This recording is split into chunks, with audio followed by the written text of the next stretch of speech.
ಪರಮೇಶ್ವರ ಕರಿಬೇಕಾದ್ರೆ ಪಾರ್ವತಿ ಪರಮೇಶ್ವರ ಅಂತಾರೆ, ವೆಂಕಟೇಶ್ವರ ಕರಿಬೇಕಾದ್ರೆ ಲಕ್ಷ್ಮೀ ವೆಂಕಟೇಶ್ವರ ಅಂತ ಹೇಳ್ತಾರೆ.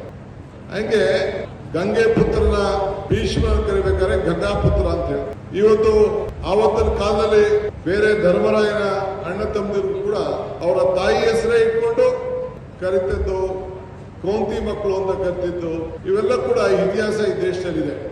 ಹೆಣ್ಣು ಕುಟುಂಬದ ಕಣ್ಣು. ಹಂಗೆ ಕೊನೆಗೆ ಗೌರಿ ಗಣೇಶ ಹಬ್ಬ ಬರ್ತದೆ.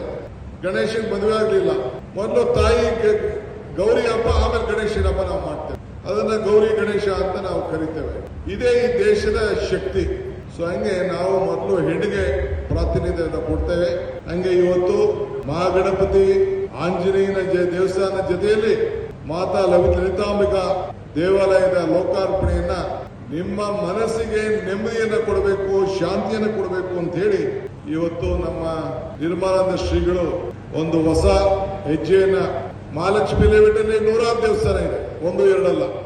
ಈ ಒಂದು ಮಹಾಲಕ್ಷ್ಮಿ ಲೇಔಟ್ಗೆ ಒಂದು ದೊಡ್ಡ ಆಕರ್ಷಣೆ ಇದೆ ಅಂತ ನನಗಾಗಲೇ ಹೇಳ್ತೇನೆ. ಇವತ್ತು ಕಟ್ಸಿದ್ದಾರೆ.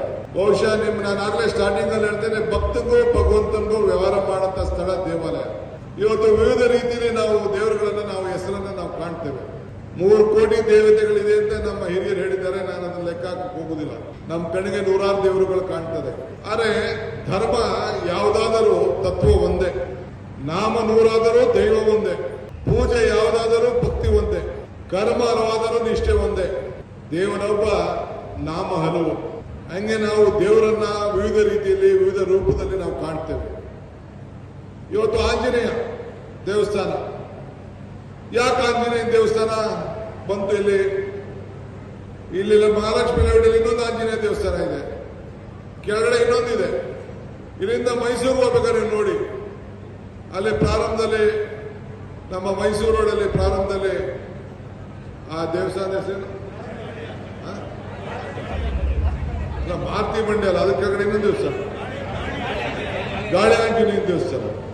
ಅದಾದ್ಮೇಲೆ ಕೆಂಗರಿತವು, ಅದಾದ್ಮೇಲೆ ಬಿಡಿತವು, ಅದಾದ್ಮೇಲೆ ಕೆಂಗಲ್ಲು, ಹಿಂಗೆ ಏಕ ಇದೆ. ರಾಮನ ತಂದೆ ದಶರಥ ಮಹಾರಾಜ.